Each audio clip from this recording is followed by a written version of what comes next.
Hi, everybody. I'm Dawn Mitchell, and welcome to Dawn of Sports. This week, a little selfish for me. I'm a former soccer player, so I love picking the brains of female soccer players and men.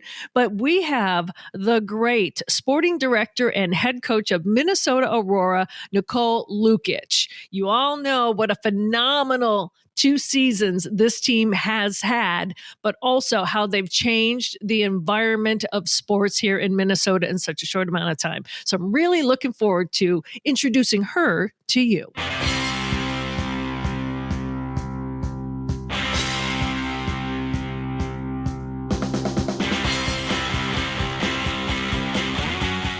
Yes, welcome back to the Dawn of Sports. And Dawn, I got to spend Sunday afternoon at the barn. You and I spent a lot of time around the Vikings during Viking season. When the Vikings are done, we get to go do more of other things. And one of the cool other things I've gotten to do, watch the Gopher women's basketball team. And tell you what, Maya Battle not only played well, she not only made a big shot. What a fun person to talk to. Great big personality. She's going to be a great ambassador for that team and that sport. She hits a big 3-pointer to give the Gophers a victory. And now they're 3-2. That team hasn't finished above 500 in conference play since 2018. They've got a chance to do it again this year. Yeah, and what I really love about it is the game before that they lost, and there were so many people go, here they go. This is where it changes. There's so many pessimistic people. I'm like, that's one loss. So to see them bounce back, it was great. And I think I'm glad you said that about what a great personality. Not that matters on the court, but I really think for a program that really wants to find its footing again and to be relevant again, it's great to have someone to get behind. Like a personality that can be like, yes, oh, I love her. And the barn has been filling. That has been great to see. I know that many people complain over the years that they don't get enough people, but I've been really enjoying that. I didn't even mind their loss. So, as long as they battle, you're not going to win every single game. So to be like that in the Big Ten, that's awesome. Yeah, and they survive a very rare bad shooting night from Mara Braun. But Mara Braun and Amaya Battle, listen, they've got a bunch of sophomores. Hires a very good player. Kukulski's a really good player. Hart's a good player. They're starting to put together a real bench unit that can perform well. But the Nebraska win, I think, is big because Nebraska's good. Nebraska, received some votes for top 25 in the AP poll. They were 4-1 in the Big Ten. You're playing them at home. Those are exactly the kind of games that if you win, you've got a chance to be 500 or better in the Big Ten. And guess what? 8 or 9 Big Ten teams are probably going to go to the NCAA tournament. If this team can play 500 or better in conference, it's going to go to the tournament again for the first time since 2018. That's the kind of breakthrough people have been waiting for. And I also think there's a lot to do with the coaching, right? There's a lot to, all right, I rarely see this team make the same egregious mistakes, or there really haven't been egregious, but I have not seen the team make the same kind of mistake, shall I say, twice. So Dawn really has this team kind of honing in on the basics, but also playing loose at the same time. And to do that and to play that well against Nebraska, that was impressive to see. So I'm like, the coaching in that game was awesome. No doubt. Dawn of Sports is brought to you by Rudy Luther Toyota. If you know anybody who would like to sponsor the show, like to reach our audience, you can reach our sales executive, Karen Cleary, at KCLEARY@talknorth.com.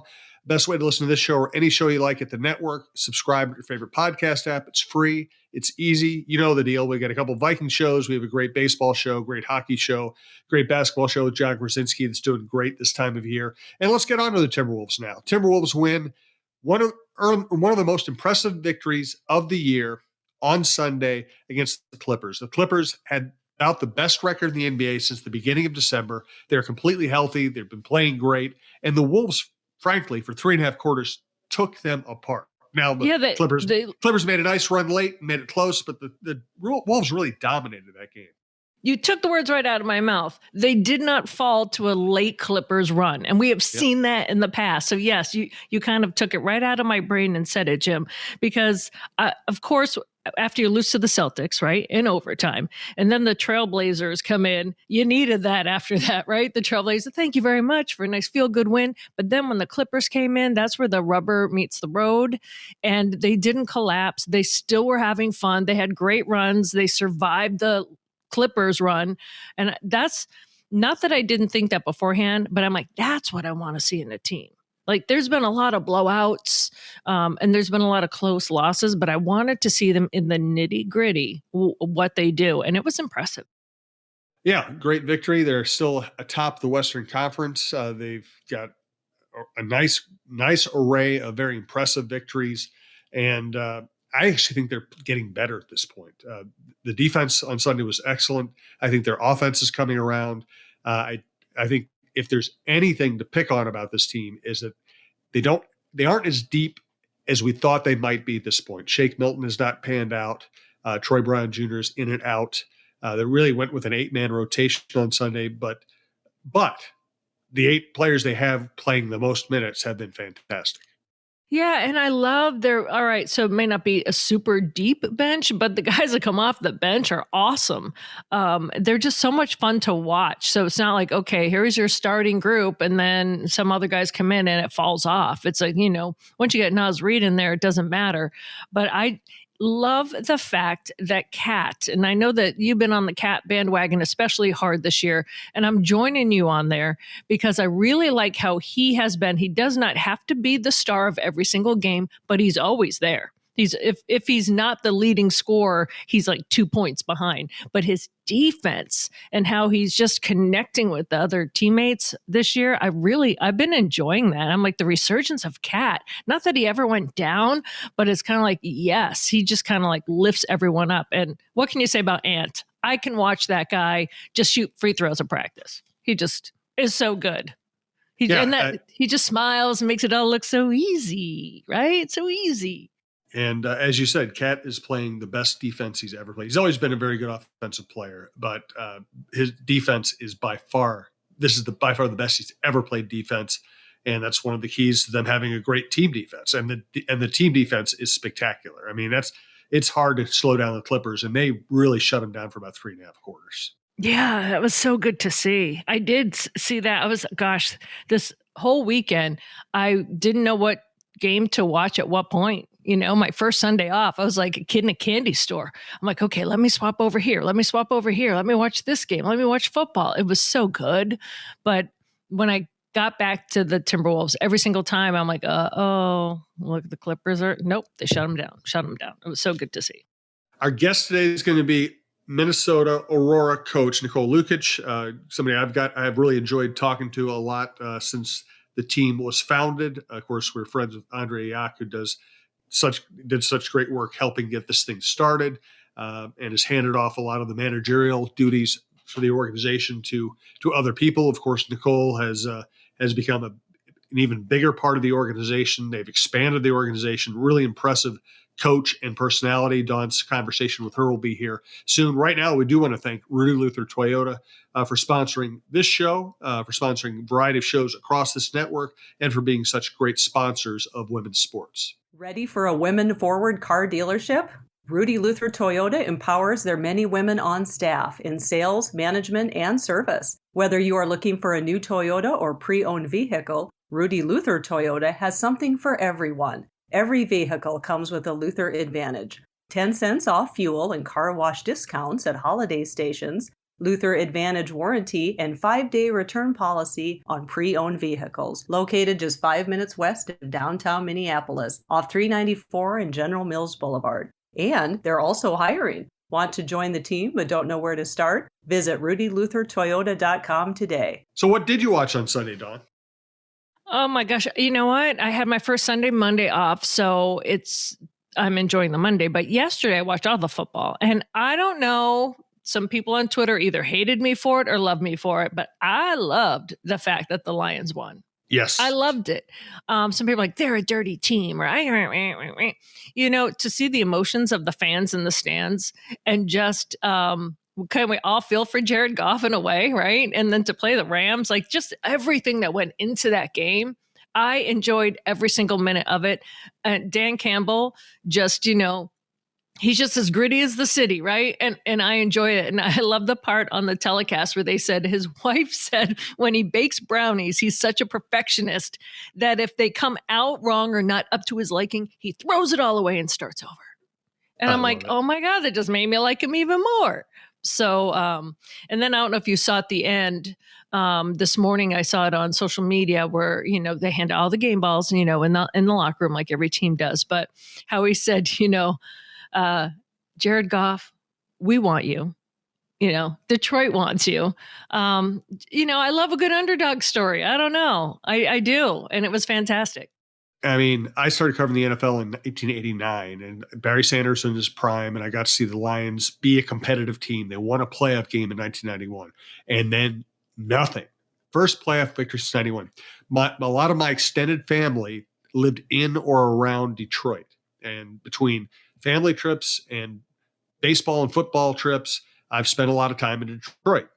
And it was really sad what happened to the city. And, when you're in a certain mood or you're snarky, you could have made fun of Detroit. I think I probably did at times. I feel guilty about it now. But it was a great American city that had fallen completely into disrepair. It was a sad American story. And now, guess what? Downtown is hopping. You can walk around downtown again. Greektown is lively. They have music theaters open. Their sporting venues are downtown now. It's the city's come to life, and the Lions are a part of that. And so I really am rooting for the Lions because I think they mean a lot to that city and the Midwest. Absolutely. And, they said, okay, the team used to be a joke even. And Ron Johnson is on our coverage with the Vikings, and he's from there. And, he said after a while, you're just like, the Lions are going to Lions. And the fact that they haven't, they rebuilt it. They said, this is what they're going to do. They stuck to their guns. And now this is what they're doing this season.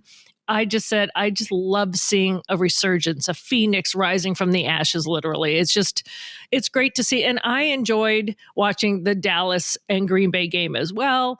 I like Jerry Jones. I've met him personally. I really find him to be fascinating as a good guy, but it was also kind of cool to see Jordan Love kind of have his comeuppance and say like, hey, I've been improving too. So that was interesting to see. And I know all Vikings fans it's not interesting to see. But if you step away from it, I'm not a fan. I'm a journalist. And just from a good story point of view, I'm enjoying it all. And I think that, you look down and Jerry Jones had his phone. I bet you he was calling Bill Belichick. That's what I'm saying. I do have a couple of FTGs, Dawn. Ooh, a couple. Yeah. And one is, you and I don't disagree very often, but I know you said some nice things about Jerry Jones. Jerry Jones is very good with the media, and he's a very good business person and a very good marketer. But I got to say, though, I covered Jerry. I got to know him very well. He would offer me Johnny Walker Blue every time I walked by his office. Ooh. Yeah, I didn't take him up on it, but Jerry took himself up on it. But so Jerry hires Jimmy Johnson. Great hire. Jimmy builds a dynasty for him. He blows it up because he wanted to get more credit. It's not a coincidence that the Cowboys haven't won since 95. It's because Jerry wants all the credit. He wants to be the central figure in the organization. He wants to do all the interviews. He wants to be the big deal. It's really hard to run a championship organization when the person who owns it wants all the attention and all the credit. So FTG Jerry Jones.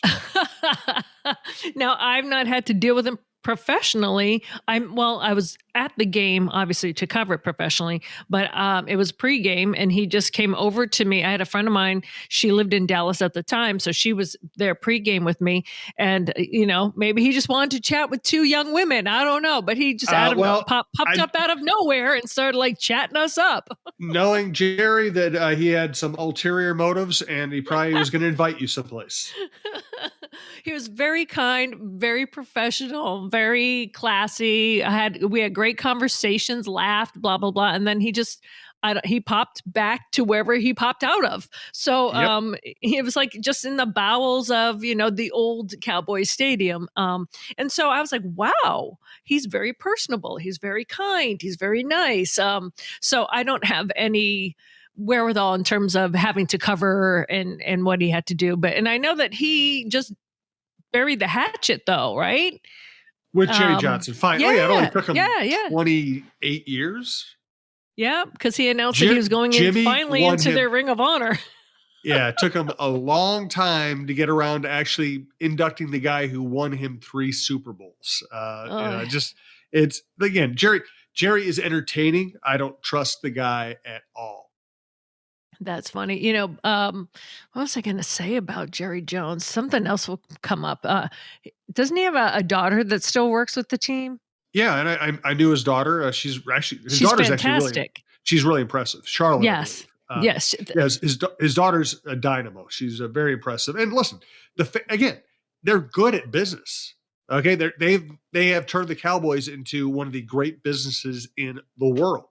They're very good at making money.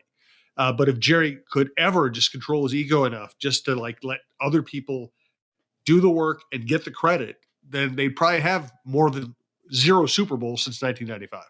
So interesting. So FTG for you for Jerry. Yes. Okay. And by the way, the other FTG. Yeah, that's right. You have another one. I got the NFL for not preventing or punishing shots to the knee. We saw TJ Hawkinson get taken out by a dirty play. As much as I love the Lions story, and I do love the Lions story, they also had a player take out Tyler Higbee with a blatant knee shot. That's got to be taken out of the NFL. Yeah, they've done a great job taking out the headshot. You can't take out the headshot and let people just wipe out somebody's knee with a targeted shot. Yeah, it's not rugby. No. And these are pros, right? I know that was the big debate after the game too. People were saying some of the players were asked if you had to take a shot to the head or to the knee, what would you prefer? And we'd prefer none, but I prefer them to the knee over the head, but still it's not good. No, it's not an either or proposition here. So they shouldn't be. Yeah, they shouldn't have to make that choice. And I guess mine's a kind FTG. Well, okay, you can be the kind one on this show. Yeah, that works. A kind FTG. So it's not full of vim and vigor. For the young kids, you might have to look that up, but it's not full of passion. It's more like an observation.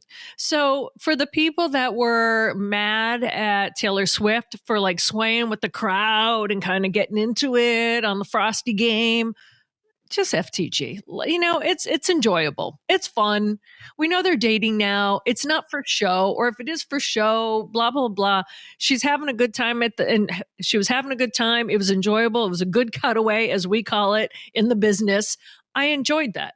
I enjoy seeing the underdog win. I enjoy seeing the Lions win. I don't like the shot to the knees, but I just enjoy what the more of what sports is. And the people that always want to tear it down, always want to complain about something, or always those people are never happy. And it's mostly in the X-verse or the Twitterverse. FTG to those people. Just enjoy something. Also, don't be afraid of Taylor Swift. Okay, if you're afraid of a powerful woman, you're telling on yourself. Don't be afraid of Taylor Swift. Don't feel like you need to bash Taylor Swift. She's an incredible artist. She's an incredible artist. She's an incredible human being. I don't care whether she dates a football player or not. But guess what? When the foremost celebrity in America is dating one of the foremost athletes in America and shows up at his games, she's going to end up on camera. You're just going to have to She's going to end up on camera. She is. And you know what? For the people, another FTG, for the people who are saying, Travis Kelce is not playing as well. This is the story that we've heard well before this couple, right? Just insert other famous people's names, that it's because he's dating her, he's not playing that well. It's her fault that he dropped that ball. So I'm like, well, I don't see her messing up her lyrics. She changes them on purpose, but I don't see her messing up because she's dating a guy that's won a Super Bowl. So it's all just misogyny. Dynamic. It's just misogyny. And you know what? Here's jealousy. The other thing. The Chiefs did not have a great season by their standards, but they had a home playoff game. They won the home playoff game. And if you watch their games, which I watch all their games because I love watching Patrick Mahomes.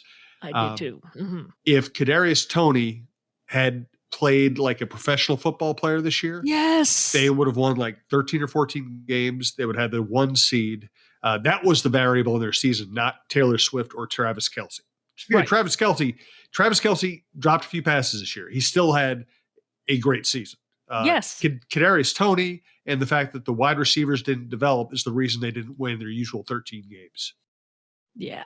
And maybe Travis Kelce, the only thing I can say is, and this is a preference. He's too happy. That's what it is. He's too happy. And if it's cold, put a layer on underneath. Oh, yeah, you can do that frozen. too. He looked frozen, but that's just, me talking at a turn here.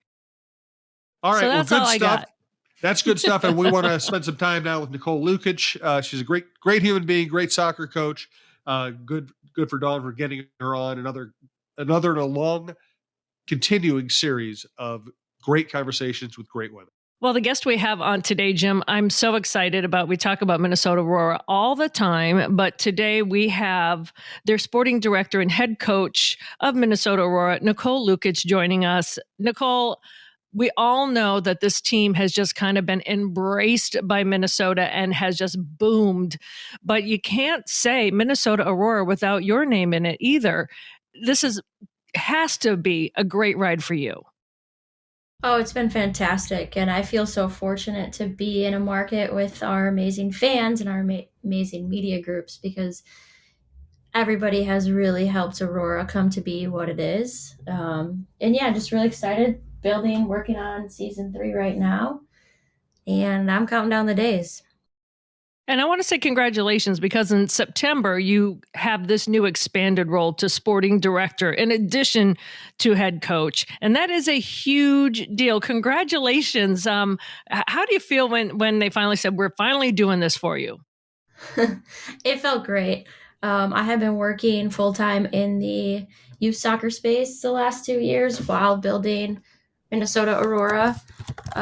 So to be able to expand it and really throw more of my time into Aurora, I'm just really excited about that. I have been doing a lot of the things that I will continue to do over the last years and keep growing it, but now I just get to put more concentrated effort into Aurora year round, which is truly amazing, and I'm really grateful for the opportunity.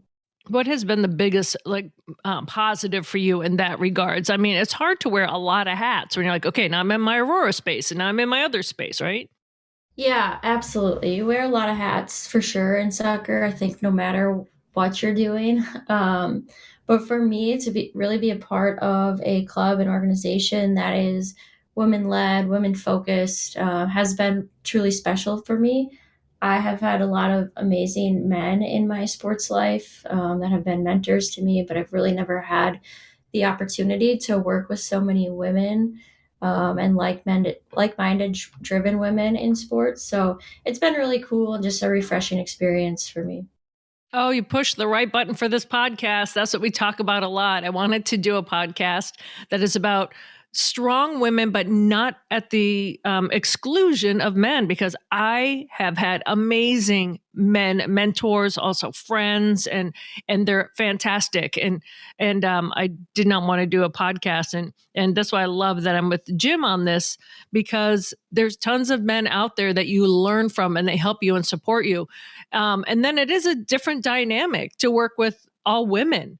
So how is that mental shift sometimes when now you're the boss, but you have other women where before you're like, well, I kind of have to act like a guy, or I have to think like a guy. I don't know. Sometimes when you're an athlete, you do think like a guy. I know I do.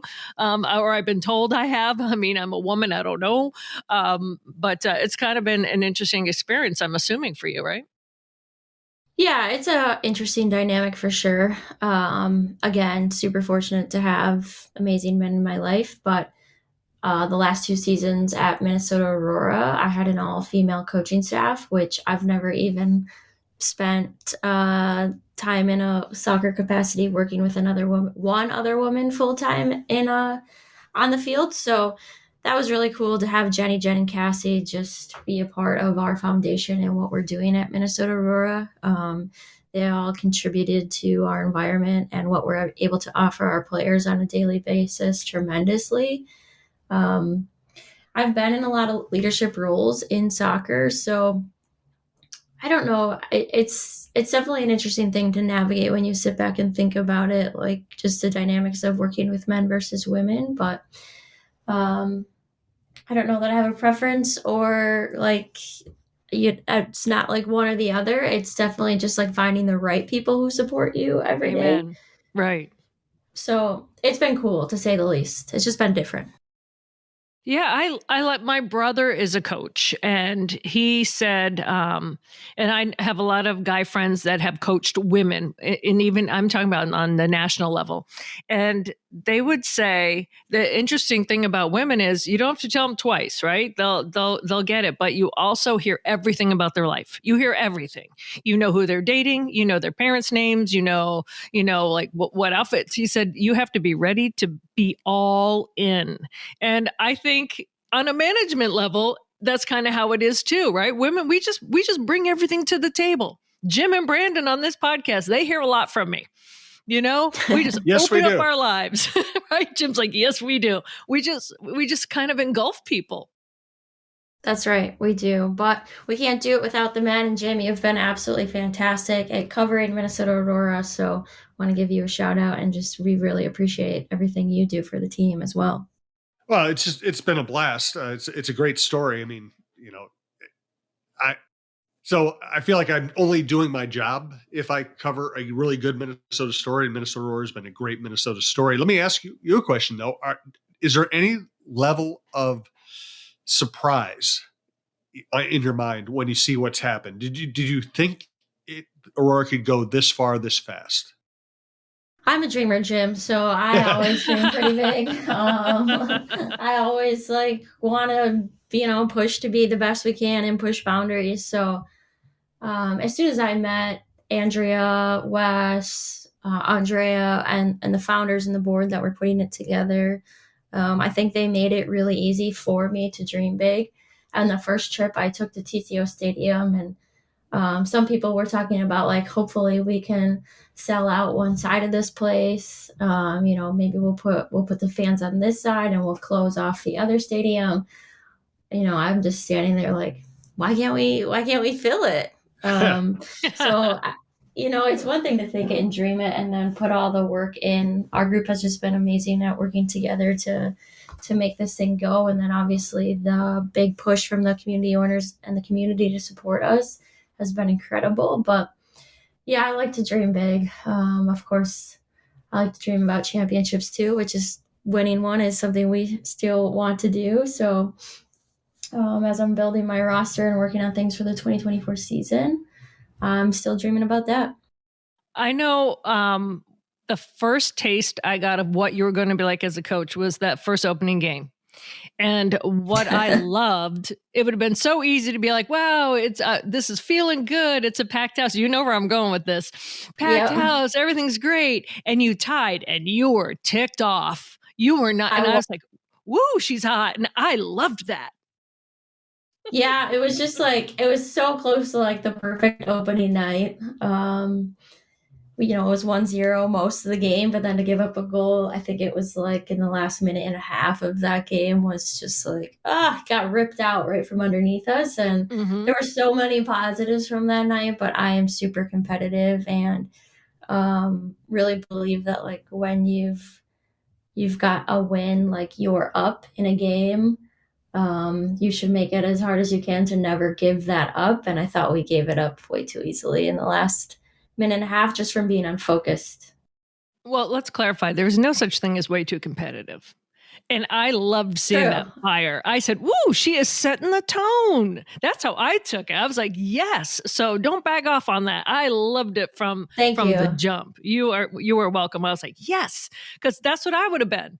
Because sometimes I think, okay, that's how I would have been. But many people say, well, you're from the East Coast, so maybe I should just back off. And then when I saw you were, I'm like, hey, she played at UW Wisconsin and she's mad too, So it just, I loved it from the jump. Let's go back a little bit. I know that you did play in Milwaukee. I used to work in Milwaukee. Yep. Love that town. Oh, nice. Yeah, it was. How was it? You're Midwest, trying to get everyone okay, I know you love basketball. I know you love, hockey. Hey, this is soccer. Let's start doing it. I know that Milwaukee was really all in on it, and then you went to lacrosse to be an assistant coach. But when you were playing, how was it for you? UW Milwaukee is a fantastic place for women's soccer. They don't have a football team there, so really our fan and crowd support there was second to men's basketball. But not the same season. So first during our season, I would say we had tremendous crowds at the time. 1,000 to 2,000 people for our bigger in-state opponents like Marquette, Wisconsin, and Green Bay. Which is a big deal for back then and still is for most programs. So I really loved going there. It was close to home. I had compartment syndrome in my legs, so it was important for me to be close to home in case that went sideways, which it kind of did. But oh my gosh. It was a place where winning was really a tradition. We played a Big Ten schedule in the off season. Basically, Mike and David, our coaches at the time, did a really good job of pushing us to play, the top 25 competition. We were usually in the top 25 while I was there and got to play an NCAA tournament. So, and even going back to my high school, like we won the conference every year. So I feel fortunate to have grown up in programs that have set a good example of what a winning environment looks like, feels like, and what enjoyment in those cultures also looks like. If you don't mind me asking about your compartment syndrome, I know kind of everyone got a crash course when Jordan Hicks from the Vikings experienced that this season. I had a friend of mine that had it in the past, so I knew it was serious. If you don't mind talking a little bit about it, how did it start from just like a shin or leg injury, obviously, but that's scary stuff, Nicole. It is. I'm guessing he probably had the one that came on quickly from an injury. I had the one that is delayed over time. So it wasn't like a blow that caused it, but it's really just like a buildup of, they don't know if it's overuse or genetics. But basically I had it in both legs. I started kind of getting a sense that I had it when I was 17 or 18 before I even got to college. But then obviously being in a Division I setting, like just, playing more and at a higher level, like it got worse. So your resting compartment levels should, I believe, if I'm still accurate on this from like way back when, should be like between 12 to 15 in the pressure levels. And my resting levels were in the high 80s to low 90s. Wow. And then my work rate levels were in the hundreds. So basically my feet would go numb and I would lose circulation in my feet, and then I was dragging my feet while I was playing, which is not ideal. Oh my God. Yeah. Yeah. So I had that surgery after my freshman year of college. And it helped for a little bit, but I would need another one if I were going to try to do anything super physically exerting at this point. Wow. You are so lucky. I'm so thankful that, people recognized it and knew what it was and took care of it, because that stuff can be so tricky. So I'm thankful for that. Yeah. And I'm thankful that the Aurora has an incredible medical staff that our players get to work with on a daily basis, so that if things do happen, we are well supported, and that's through our partners at TCO. I want to swap the chat here a little bit towards the future. And you had tryouts, and that is always difficult when you have open tryouts for any coach. You know who you have coming back. Sometimes some players are in flux, and then you've got some incoming. How did that go for you? Tryouts were incredible. We hosted 2 different sessions, one in December, one in January, both sold out at 50 players. We cap it just because of the space, to make sure that everybody's getting time on the field for essentially the money that they're paying. So yeah, it went really well, and we're adding a reserve team to the club this year. So that just means even more opportunities for players to be selected. I'm in the process of working through kind of tryout offers right now. But yeah, it went well, and we're excited. It's an exciting time for Aurora to be able to have 2 teams now and double the players, double the staff, but lots to do in the next 60 days, that's for sure. Oh, absolutely. And I want to talk about how it's growing. So now you have the reserve team, but part of your mission was also to help women move on if they needed to. You know, some of your coaches left to be a coach somewhere else. And also, congratulations, Kelsey Kafusi, round 2, pick 25 for the Portland Thorns, your first player to go pro. It's like you're like a proud mama right now. First player to go pro in the NWSL. That's right. So very, very exciting. Yep. From the draft. Yep. Right. Very, very exciting. I was actually out at the United Soccer Coaches Convention in Anaheim, California, was at the draft. So really fun to be around a lot of my friends in the game. But yeah, we are incredibly proud and happy for Kelsey. The Thorns definitely got a good one, and we're ready to cheer her on and watch her career develop in the NWSL. Yeah, we'll make that clarification more so from the draft for that, because you've got players that are playing in France right now, others in Europe. I mean, you have been a feeder system from the jump, it seems like, ever since first season. So it's kind of nice that you're kind of becoming the focus and one of the powerhouses where talent is born, bred, and coming into.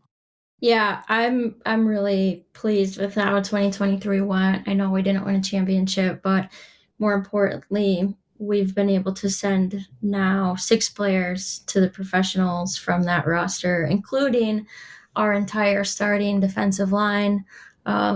Again, goes back to I have a lot of work to do in 60 days here, but we couldn't be happier for them. Like you mentioned, Tiana Harris is in France, Vienna's in Greece.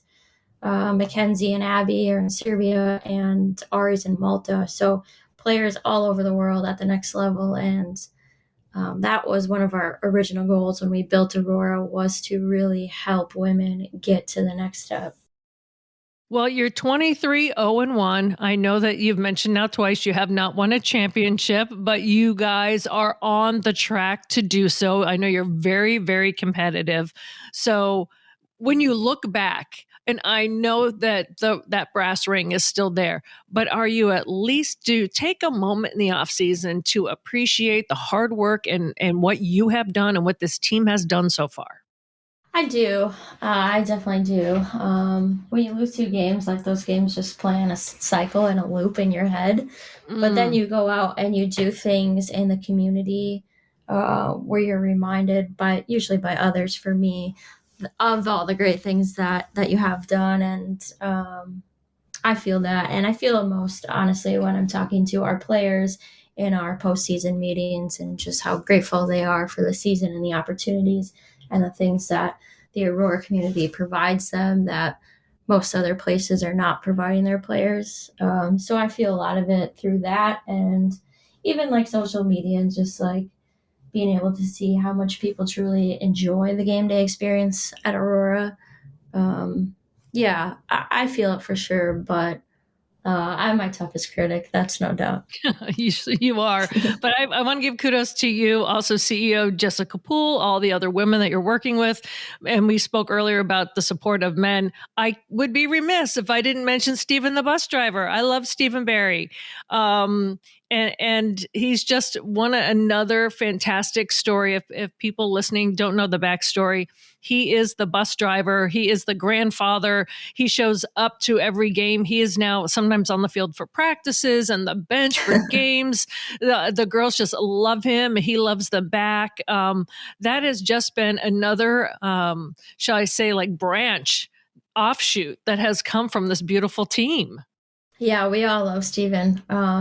He's just one of us. He comes, like you mentioned, he comes to team dinners. We really bond with him when we're on the road. He's always looking out for us. I certainly appreciate his flexibility, and, sometimes things on the road change and it never feels like a big deal if we have to change the schedule. He is just so easygoing, so caring, so kind. We are really fortunate to have him, because some people might not realize this, but if you had a really rigid bus driver who is flexible or inflexible, or just, it can definitely change the overall feel of being on the road. And he makes road trips super enjoyable, and we're just so grateful to have him. Oh yeah, he's like, if they need to sleep, I make sure they're comfortable. I ask them if they remembered their cleats. It is that added layer of protection on so many levels, physical, emotional, and just like you said, professional as well. Absolutely. Yep. He's always, how's the temperature on the bus? How's the Wi-Fi? And he's looking out for us at all times, for sure. Well, before we let you go, Nicole, what can you say to the fans that have, and this, I am in love with all the little boys that go there, proud to wear their Aurora shirts, the dads, the families, former athletes, former players. Sometimes some of the former athletes on the pro teams will come in and support. What can you say to everyone now as you're entering into year 3? I just say thank you so much for supporting us this far, and we hope you continue to support us. As you mentioned, Jessica Poole leading our front office. I know the front office is working super hard to make sure that the 2024 game day experience is even elevated from years past. And season ticket renewals are going on right now. So please, if you're part of that group, please renew. We'd love to see you out. And if you haven't been part of that group, we hope you become part of it. We are working with the league on our schedule. Hopefully it'll be out the end of this month or early February. So I know all of the fans are anxious to get that. We're anxious to get it out. And from a sporting side, we're adding youth camps to the club this year so that we can start engaging with those young players on the field more. So we hope to release a camp schedule shortly after the game schedule. And yeah, we appreciate your support, and we can't wait to get back to TCO with all of you. Well, you have an ally in us. We will definitely get the word out for the schedule and for the camps. But I just want to say, I believe the third time is the charm. I think it's your year. Dawn, I appreciate that, and if you can just keep putting that out into the ether every day, I'll do it too. And let's talk in August, and hopefully we're talking about a championship. All right. That's all I need to hear. We're going to, in 2024, they're going to be the champs. Nicole Lukic, thank you so much. Sporting director, head coach of Minnesota Aurora, and just all around badass. We can say that. So thanks for joining us. We really appreciate it. Thanks so much for having me. Thank you. Thanks, Nicole. Thank you. Thank you, guys.